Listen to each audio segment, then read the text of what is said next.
America on the March. President Trump announced this month that the Gulf of Mexico is going to become the Gulf of America. Can Jimmy have some freedom fries with that? Who controls the computer systems that decide if you get your tax refund, or disaster relief, or Medicare benefits? Elon Musk. Republicans have turned in their game uniforms and become cheerleaders. About a big, beautiful canal instead.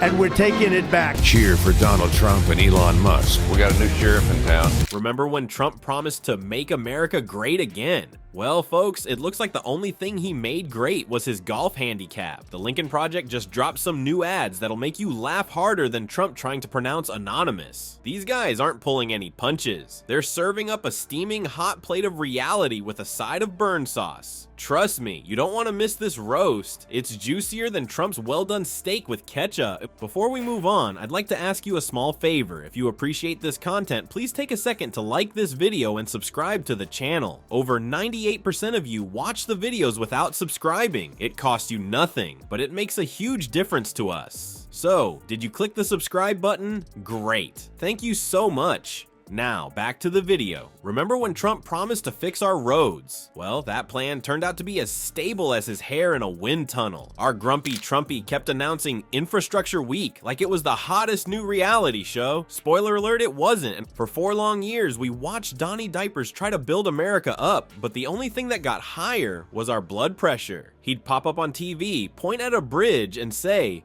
"We're gonna make it beautiful, folks." But then, nothing. It was like watching paint dry, except the paint never actually showed up.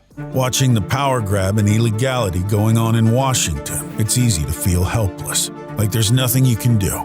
Elon Musk, hailed for changing the way we drive, celebrated for sending rockets toward the stars. The penalties for violation are civil and criminal. Elon Musk and his tech bros are not above the law, and a corrupt president has no ability to pardon state crimes. Is using his power to do something unthinkable.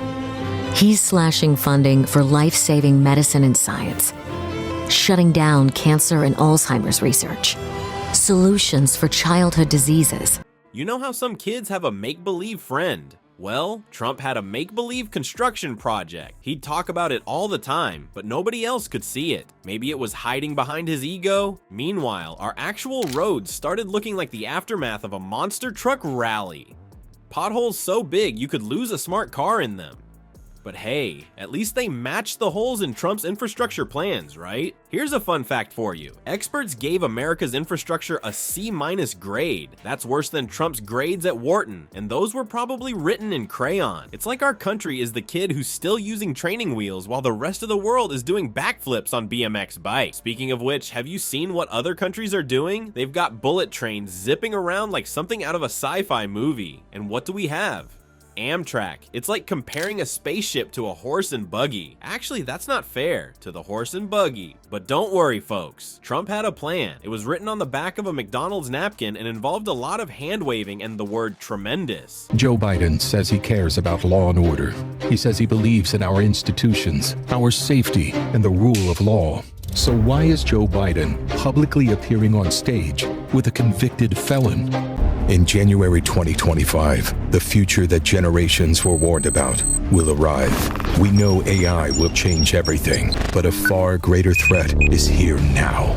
Because that day in January isn't about artificial intelligence. It's about actual stupidity. Shockingly, it didn't quite pan out. The only infrastructure that got any attention was his precious wall, and we all know how that turned out. So, what did we get after 4 years of Infrastructure Week? A whole lot of hot air and not much else. It's almost impressive how he managed to turn concrete promises into vapor. Maybe that's why his face is orange. He's actually a construction cone warning us about the mess ahead. Alright folks, let's talk about Trump's greatest hit. And by hit, I mean the biggest flop since his steaks. Remember that big beautiful wall he kept yapping about? Well, it turns out the only thing big about it was the bill. And guess who got stuck paying? Hint, it wasn't Mexico. Donnie Diapers promised us a wall so magnificent it would make the Great Wall of China look like a garden fence. But instead of Fort Knox, we got a glorified picket fence that couldn't keep out a determined squirrel, let alone solve complex immigration issues. It's like he tried to build a sandcastle but forgot the sand.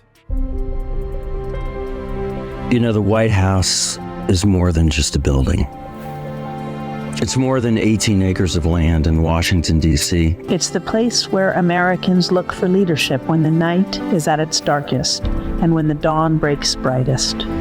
It's a commitment to the Republic and to our sacred Constitution. Unemployment is 98% under Joe Biden. Best debate prep since Lincoln. And a loaf of gasoline is $84 a pound. What about schools, sir? Let them eat bootstraps, okay? And the castle. Now let's crunch some numbers, shall we?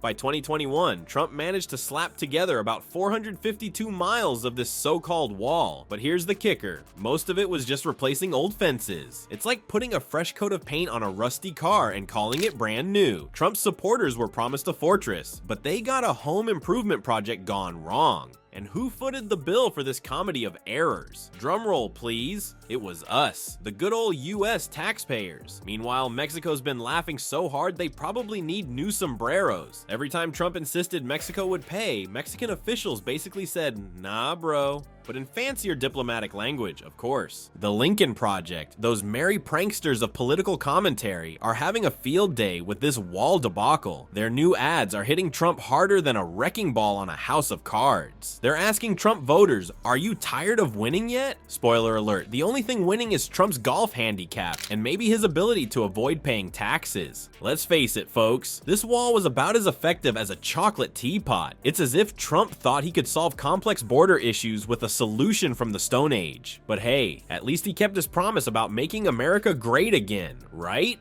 The Lincoln Project salutes Vice President Donald Trump. As Vice President, Trump will finally have the time to do the things that make him happiest. We at the Lincoln Project are confident that Donald Trump understands his position. Elon is smarter, wealthier, more charismatic, has a far superior and more successful social media platform and company. Talk about old movies, playing on his phone, admiring the assets of other men. Meanwhile, President Musk can get down to the business of running the country. Right? Crickets chirping. Well, folks, the Lincoln Project is serving up some spicy political comedy, and it's hotter than Trump's spray tan mishap.